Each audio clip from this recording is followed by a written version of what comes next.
Welcome back to Kings at the Table podcast, where if you're a king, you belong at the table. And today, we're finally getting back into this NFL season, and I got a special guest here, and my boy, Darrence Jackson. How you guys doing tonight?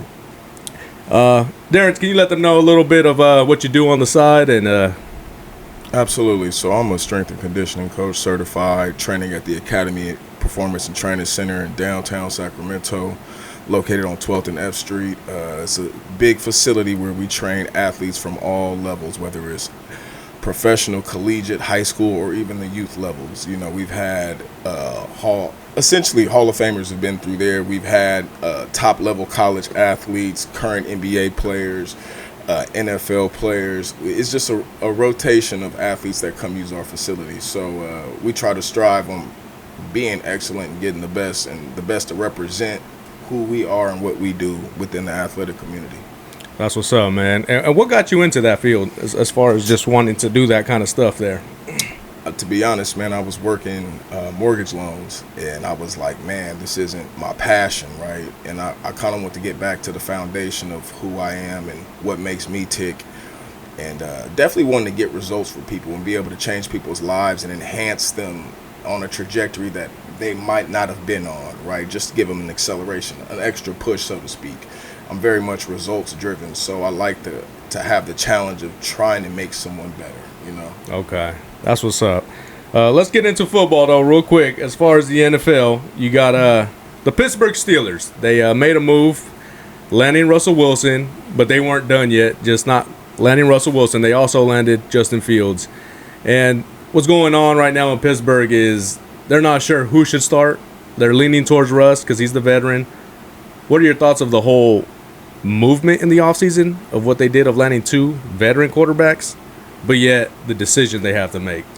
I feel like what they were able to acquire them for is a bonus, because they really didn't have to give up much for either of them, right? You're barely paying Russ. You're paying him the vet minimum. You gave up, I believe, a 6th-round pick for Fields. So really, you didn't have to give up too much capital to have a true one-on-one competition, right? So I feel as if, like, availability is the most important part of playing sports, and if not available, then the next man is up. And if he has the opportunity to capitalize while you're out, you know, that's hard to come back from. And the fact that Fields is showing glimpses that Russ can't show kind of leaves you drooling a bit, but then you have to rein it in when you see his inability maybe to be consistent, right? Being able to make plays, make the standard play as opposed to the spectacular play, right?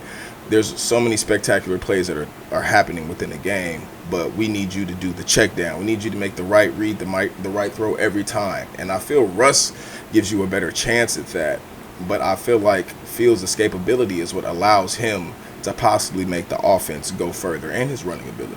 Definitely. Well, he came from the Broncos, and I'm a Bronco fan. I lean towards the Denver Broncos. But what happened was, in Denver, they tried to blame Russ. He was almost, in a way, an easy target. And I was like, I get it, you know, the whole let's ride thing, and it was just an easy thing to attack him towards his memes. But his production on the field wasn't as bad. If you really look at it, I mean, his touchdowns to interceptions and overall, you know, his sacks, he held the ball a little bit too long. And that's where I'm at with it is I don't think Tomlin's going to like that as far as holding the ball too long. You know, it causes sacks, and Tomlin wants to move the chains. If you get a sack, it's a lot harder to even score on that drive off of just one sack. So I'm leaning towards Fields, but at the same time, once you say Fields, I don't think there's going back. I mean, I feel like you could definitely go back given the fact that you haven't allocated funds to him, right? So it's like, it'd be different if he was making $17 million a year. Then next year was like the 5th-year option. Like, then you're kind of like, damn, okay, this is the move I have to make. But the fact that they're not really making anything, you can go back and forth if you want to. Now, that doesn't bode well for the team because they need leadership. They need someone to follow. Mm-hmm. You're going to create division in the locker room where you have people for Fields and people for Russ, right, where you need everybody on the same page, right? But I'll say this, though. Don't forget that Big Ben held the ball forever. Yeah. Forever. You know what I mean? So it's not too far-fetched that Tomlin could thrive with Russ. I think his patience is been further developed from then. You know what I mean? Especially having Antonio Brown, right? So like he would be used to it, but the productivity would have to match. So if you're holding that ball, at least get the results Big Ben was, because Ben was driving the ball down the field. Ben was making plays. Yeah, oh, hell yeah, he was. And he's almost one of the most underrated quarterbacks to ever play the game. I mean, you're talking obviously a Hall of Famer, and yes, we get what he put as far as winning Super Bowls, but the size of him, I mean, that's almost double the size of Russ. Right. It was a little harder to take him down. But one thing I do want to say is some of the Pittsburgh fans are kind of frustrated as the fact that they got 2 veterans, and yet they still don't know who's starting. And with this draft class that just went by with the quarterbacks, there was a ton of quarterbacks there that they could have made a move instead of getting these veterans. What would you say to those Pittsburgh fans as far as, Russ or Fields might be that guy? Personally, I'm a 49ers fan, and if we were talking about drafting quarterbacks, go back to the Trey Lance draft, where the only quarterback who's starting is Trevor Lawrence. Right, so just because you draft a quarterback doesn't guarantee that it's going to hit, right? Like it's kind of easier to go with a proven commodity because you know what you're getting, right? If you wager a first-round pick and you don't hit, then you're setting your franchise back, right? So if you figure out that these guys aren't it, then that's how you proceed further. But just because there's quarterbacks in this draft doesn't mean that they're necessarily going to work out. Okay, and that's a very strong statement there, because it makes sense. I mean, there's a lot of young quarterbacks that come out and don't pan out. So let's get into how the Steelers are rumored with your boy Brandon Aiyuk, 49er. Contract negotiations are not all the way going through. What are your thoughts on the whole Brandon Aiyuk situation with your 49ers, man? An amazing talent. I do think his desires to get paid and his desire to win are evenly matched, but it doesn't necessarily work like that, because if you want to be paid top dollar for your services, then accept top dollar. But you want to get paid and play for a great team, and that's just hard to ask for, right? Like, you got to choose, do you want to win or do you want the money? Because if you want to win, you're going to stay in San Francisco, right? And you just play this year out and ball out, and then see what happens after that. And if I'm the Niners, I franchise you. You know what I mean? Right? Yeah. I franchise you, and then I maybe trade you. But if he goes to the Steelers, I think that would be a great situation for him. You have a great coach.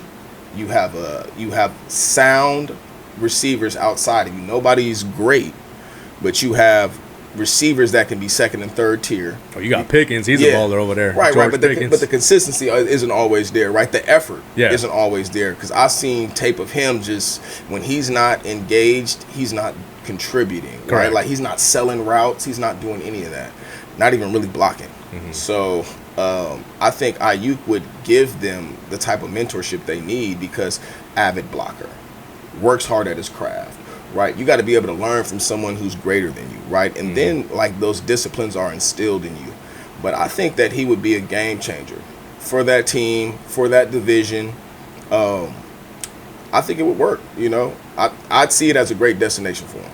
Definitely. As of today, Adam Scheffler reported that the 49ers want to get this deal done with Brandon Aiyuk, and they made him multiple offers. And I still think it's more likely that he'll end up in San Francisco, is what Scheffler's saying and reporting. But again, how you mentioned how you could either have top dollar or you want to play for a great team. I mean, make up your mind in a way. Because the Patriots, they offered him $30 million. 32 doesn't want to go there. Yeah. I would have signed that fast. Yeah, right? Yeah. That's generational money, right? Straight up. And then 30 with the Browns, he says no. So now the debate is, who does he want to go with, the Steelers or Niners? And the Steelers are saying and reporting that it's around $27 million. Now, this is the question I have for you. All right, $27 million, right? Let's say Pittsburgh's offering that. You're Brandon Aiyuk. If the Niners are coming at you with 26, $1 million off, you go with the Niners? Yes, I go with what I know is proven. I know that in this offense, we have 4 or 5 weapons where I'm getting single covered every play. I just got to beat my man one-on-one, and he's the best one-on-one route runner for the Niners, right? Like Debo's a playmaker. He's not necessarily someone that's going to run the whole route tree, right? You put the ball in his hands, he makes things happen, right? But Aiyuk, off the line of scrimmage, you can't really get a hand on. Hey, I think he's very, like you just said, route running. He's very underrated. You're saying just Niners. He's like top 5 in the NFL, just route running, pure routes. Okay. You know what happens is with the Niners team that they have a ton of guys. They got Kittle, McCaffrey, Debo. List goes on. I mean, you could even Trent Williams. Come on, you got Hall of Famers on that team just offensively. So they tend to forget that Aiyuk is a big part of their team. I mean, some people say that they use him as a decoy to get the other guys open. And it's like there's plays where he's double teamed based on just having Debo on this side running a wheel route. Mm-hmm. And it's like the value, I think he feels underappreciated from the value that they're coming off of. Like they're just saying like, hey, we don't know if it's 26 million. So let's just say they're saying 24 million, mm-hmm. lowballing them. You're going to feel played, right? Like, hey, I want out, man. I'm bringing all this to the table. I get you just brought McCaffrey in, and he is a Pro Bowler, probably the best running back in the league. It's not to compare Aiyuk to McCaffrey, but hey, I'm a big part of this team too. I agree. I think that every piece of that offense is integral, right? Like McCaffrey frees up so much because he requires so much attention, right? Then you can only play so close to the line of scrimmage because you have these other weapons. So, like, what type of defense are you going to play? You can't really play zone. So it's like that each player represents something great, especially Debo and McCaffrey, because they do so much movement within the offense, right? That the defense has to pay attention to it. Like, more so, Aiyuk will go in motion per se, but he pretty much stays on his side of the field, so to speak. But without those guys in motion and being a distraction, I don't think the opportunities would be as great because they would just roll coverage over, right? That safety would play over the top, right? So I think that, like, he is a great receiver, but at the same time, all these other weapons allow you to be great. Oh, see, yeah, and that's where I'm getting at, because I feel like that's very, in a way, it's there, so we can just say that. But we haven't seen him on another team. So what if he is that dude? You know what I'm saying? What if he is Justin Jefferson? What if he is St. Brown? If he had an opportunity to get all those targets, he might just be that dude. I think the numbers would be comparable. I truly do. I don't know, though, if he, talent-wise, is Justin Jefferson. Like, talent-wise, I don't know if he's him. I look at a couple receivers in life, right? Like Hopkins for the Texans. He had terrible quarterbacks, but was putting up numbers every year.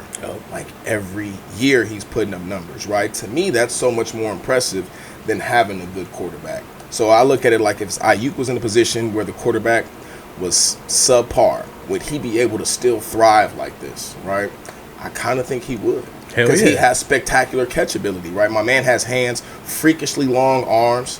So I believe in his skill set. I believe in his tenacity. I think he's literally top 3 blocking receivers in the league, and he's not a bulky guy. Mm. You know what I mean? But, like, when you see him down the field, 60 yards, still blocking from McCaffrey, like, what more do you want from a player? He's bought in. Team player. He's bought in. Bought in, man. That's really what you want. Yeah. And it sucks that it had to get to this point. Honestly, I've said it prior to getting this point that I thought the teams and him will split up. I know it's leaning towards him coming back to the Niners, but I'm going to stick to it, and I think he's going to end up in Pittsburgh. You can't pay everybody, right? You got to think about all the contracts that are about to come up. Fred Warner's contract's probably coming up soon. You're going to have to pay. Are you going to pay Kittle? He's getting old. Debo, I don't know how many contracts you can get Debo, because at some point that physicality is going to take a turn on. Oh, yeah. Right? He's not going to be the producer he is. And then, like, Hufanga. Like, you have all these people to pay. Purdy next year. Brock, right? So it's like you can't pay everybody. So once that quarterback gets that contract, then you are literally maxing out on talent of what you have available. You don't have the capacity to have that same roster depth that they have at the D-line, right? Because you can't afford it, right? So that makes you having to hit on your draft picks way more important. For sure. So do you feel like the window's closing in a bit? I know it might be a little. Absolutely, I do. Right. Yeah, okay. So I thought last year was their best chance to win a title, given the fact that the Chiefs, that was their worst Super Bowl team. Literally their worst Super Bowl team. Facts. And they could not beat them, right? And so I'm like, okay, you get rid of Armstead because you kind of tried to lowball him, right? Like, hey, we want you to take this. And I'm like, but he did miss a significant amount of games. So I get that. Like I said, availability is the most important part of the sport. So, I mean, they replaced him with someone less than him. So it's like, okay, we lost that aspect. So it's like when the ball starts rolling, you start losing these players. And it's like, okay, how good can we really be, right? So, and you got to think about it, right?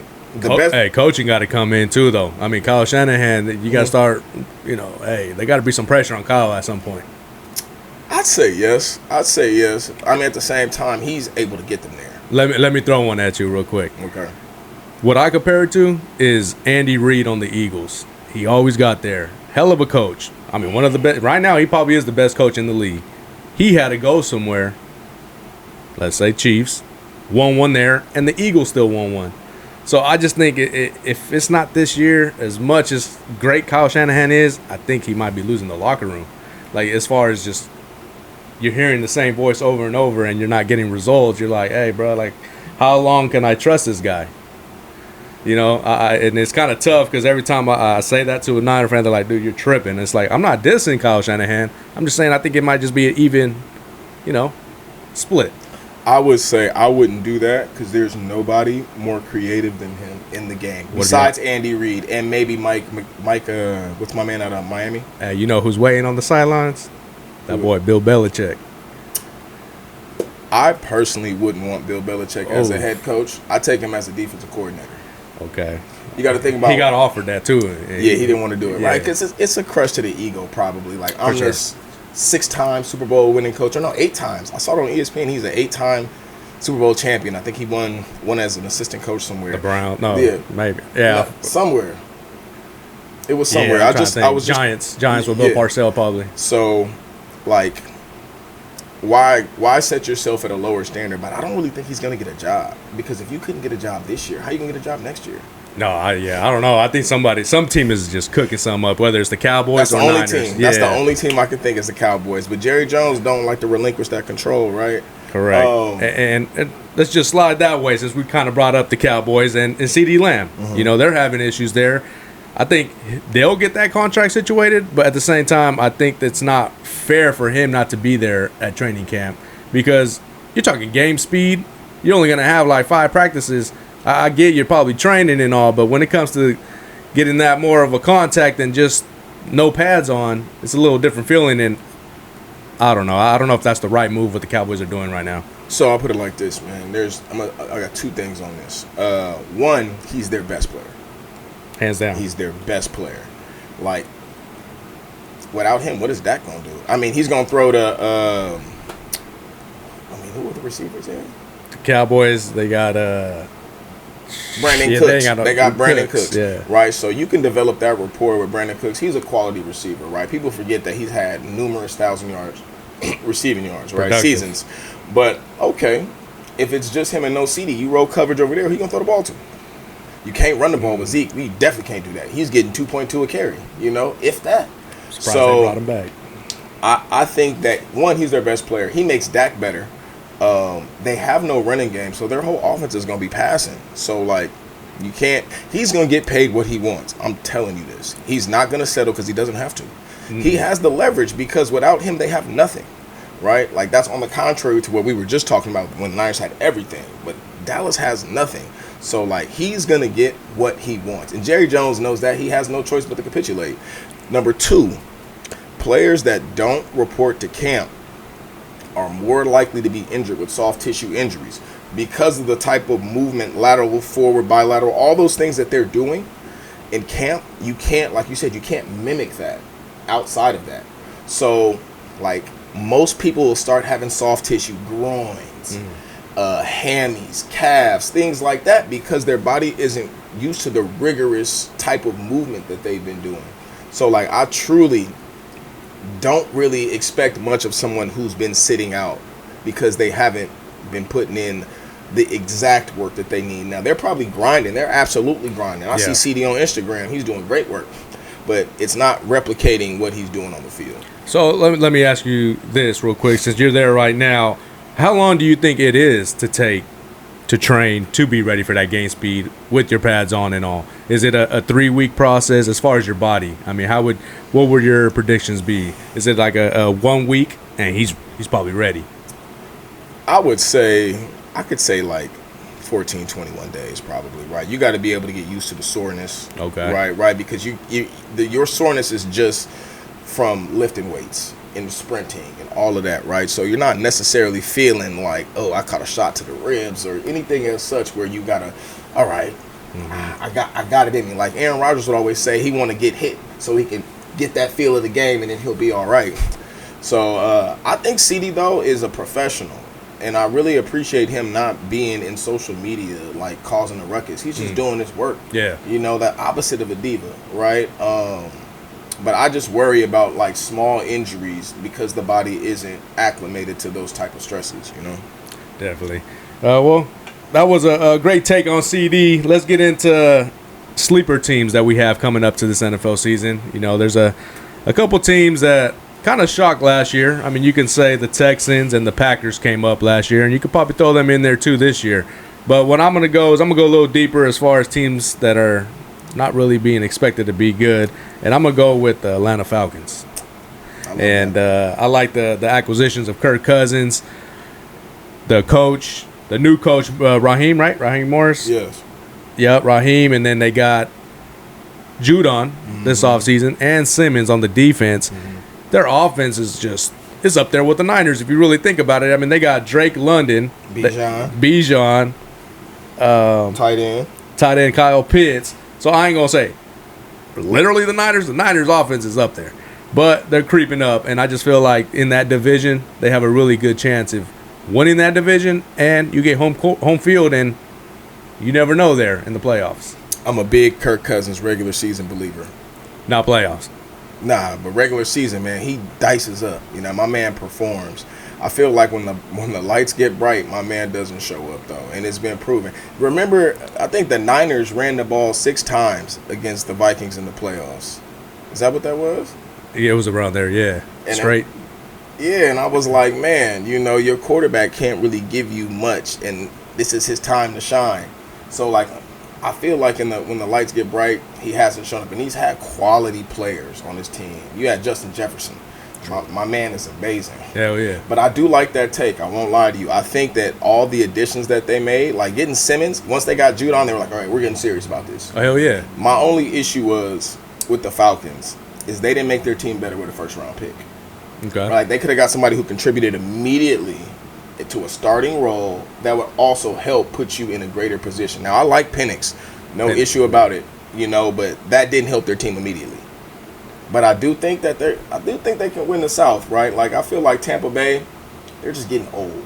Yeah. Right? Like, Mike Evans is getting old. I don't even know who the running back is, to be honest with you. But I do know that, like, I don't buy into them that much. And I think Atlanta, they're sneaky and they're really athletic and they're young, you know. So all Kirk got to do is just hit you in the hands. He's going to do that. He's going to be the most accurate quarterback they've played with. I think that's a great take. I'm going to give you one. I think the Bears. Bears, hell yeah. I'm right there with you. Man, I feel like the turnover that they did, getting Keenan Allen, drafting Odunze, like they put him in position to succeed, right? Running game. You got Cole Kmet at tight end. I was like, I mean, they're going to give him everything he needs to succeed. And when you're the worst team in the NFL, essentially one of the worst teams, you have an easy record.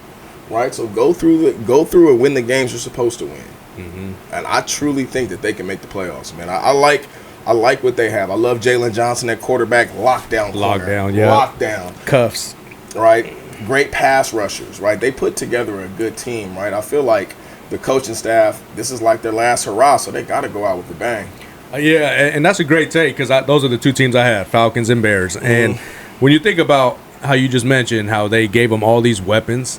I can't tell you. I've sat there a couple times, and I'm just on the top of the head trying to think of the last time a rookie quarterback had this much weapons offensively. Never. Never, huh? And I'm just like, Never. I don't know if it's just a perfect match as far as they're gonna.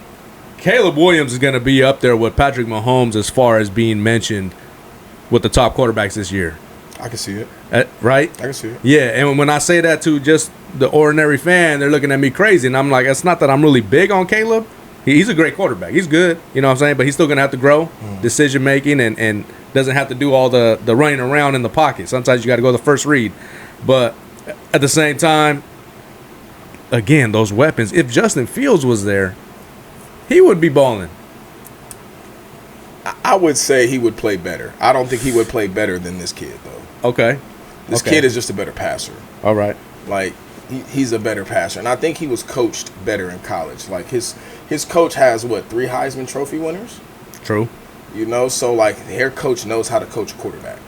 So I feel like, you know, from the neck down, he's pretty solid, you know.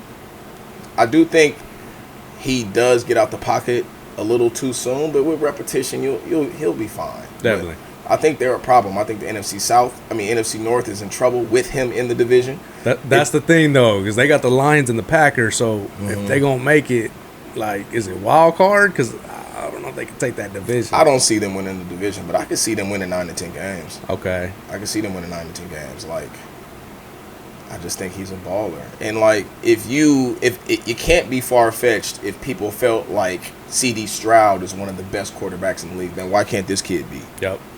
C.J. Stroud is he's a dog, though. Probably the best rookie quarterback I've seen since Andrew Luck. Facts, for sure. Yeah. Andrew Luck took his team to the playoffs. Yep. Rookie year, you know. You could say with no line. Joe Burrow. Joe Burrow was up there. Fair. But yeah, C.J. Stroud, man. I mean, that's going to get a little sidetracked, but he's the truth. Right. So, like, I compare him to someone like that. I can compare to him to someone like that just because I could see, like, you can see how his teammates talk about him. Like, they talk about him way different than they were talking about Justin Fields, right? True. Like, they're speaking glowingly of him, management, all of that stuff. So they're geeked up. You wouldn't put all that information out there if he was going to fall flat, right? Because then you'd be contradicting yourself. Yep. But I think it's going to be an exciting season. Like, I think he's going to come kind of set the league on fire a little bit. And that's what's up. I like hearing stories like that as far as coming in as a rookie and just shocking the world in a way. Well, we're kind of on the topic of young quarterbacks. Let's just touch a lot of other young quarterbacks coming in. You got Bo Nix with the Broncos. What are your thoughts on him? If I think of a system quarterback, I think of him more than anybody, right? High completion percentage, doesn't necessarily drive the ball down the field, but he's definitely down to do a 5-yard out, check down to the running back. Like, he makes the smart play every time, and with that limits turnovers, right? So I'm not mad at Bo Nix. You know, I'd love to see him drive the ball down the field, but he's so accurate, and he runs Peyton's offense how he wants him to, right? And that's all you can ask. So I feel like he'll step in and be positive. I don't think he'll have a bad season. They still have Cortland Sutton. You can get him the rock, right? He's a dynamic receiver. Underrated. Yeah, so you definitely have a receiver that you can get the ball to. It's just how else are the other pieces involved? Like, does the run game take off? Because then if it's solely based on him throwing the ball, then that could be a problem, right? But you want to have balance. But I think he's a good quarterback. And the fact that he's like 24, 25, however old he is, like, he should be mature enough to come into the league and make an impact immediately. Definitely, yeah. He's done his 4 years in college, so he's a little more mature coming into the NFL. But again, you did say it's almost like a perfect match with Sean Payton and him, and I believe so too, because he got his quarterback how he wants to mold him, how he did with Drew Brees in a way. And you said a system quarterback. I love that title, system quarterback, because if you really think about it, it's a whole other thing that's going on. Is some guys think that when you're labeled a system quarterback, that's a diss. I don't see it that way. I see it as that means you're a hell of a great quarterback, because you can. The position of a quarterback is to run the system. You're the point guard of the field. So I get like kind of confused of how some guys take that a certain way. I say on the contrary, you could be like, some quarterbacks are the system. Peyton was the system. He had his own offense. Tom is the system. A-Rod is the system. So, but that's few and far between. Yeah. Everybody else is just filling in between the lines, right? Like Patrick Mahomes, his own system, right? So I get what you mean. Like, it's kind of like a double standard a little bit. Correct. But everyone has to play within a system. Definitely.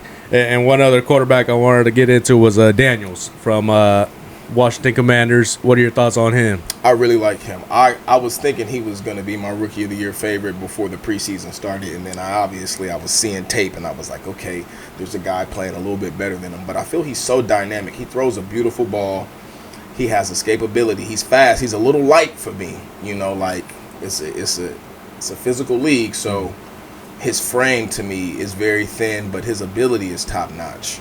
Like his skill set isn't too far off from what Caleb Williams can do. Okay, and in some comparisons, they put him up there with Lamar already as far as being mobile and reading the defenses. Okay, I'd say this. Lamar's athletic ability has never been seen at the quarterback position. Like Michael Vick is probably the second closest thing to Lamar Jackson. His ability to juke, his ability to stop on the drop of a dime, his deceleration is the best I've ever seen. Like, including running backs, it's like him and Shady McCoy can stop on a dime. Barry Sanders can stop on a dime. Like, his ability to maneuver with the ball in his hands, I've never seen anybody like that. Because he can literally play running back if you wanted him to, right? But he can throw the ball. My man is a really good passer also. But I can't liken him to Lamar because Lamar's a two-time MVP. Okay. You don't want to put him that high yet? I just don't see the parallels physically. Physically, okay. Physically. Not saying, okay, I'm with you. I think he's a better passer than Lamar. Yeah, okay. Yeah, I think he's a better passer than Lamar.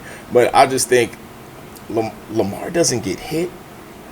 How many times you seen Lamar get hit? Yeah, true. My man comes up clean every time. He knows when to go down or hit the out of bounds. Right. His only thing is he hasn't shown up in a certain period of the season. But it's hard for me to liken him to Lamar. But I see the attributes that people were talking about that could make him as such. But that's a tough one for me. Honestly, if I thought, I'd say like Randall Cunningham, to be honest with you. Okay. But that might be a little too far for some people to go back, though. Yeah. For sure. Well, yeah, Darren, so, I mean, that's all we got today. I appreciate you coming on, man. You're a real one, sliding through. Yeah, it was good. You have any Instagram page you want them to follow you on or the gym? I'm at Darren Jackson, DARENCE Jackson, JACKSON. The Academy Training and Performance Center. That's the facility where I work at, and you just type that in, it'll pop up. 10,000 square feet facility, 50 yards of turf, platforms for Olympic lifting, power lifting, full service gym. We have minimal machines because we do functional training in there. We also offer classes if people are interested in integrating into fitness. But that's pretty much what I do. Train athletes, train myself, try to live a good, healthy lifestyle, lead by example. And if you guys ever interested, man, just holler at me on Instagram, Darren Jackson, and we can take it from there. That's right. You heard it here. Make sure y'all tune in next week. Like, share, and comment. And remember, if you're a king, you belong at the table. 100%. Gone.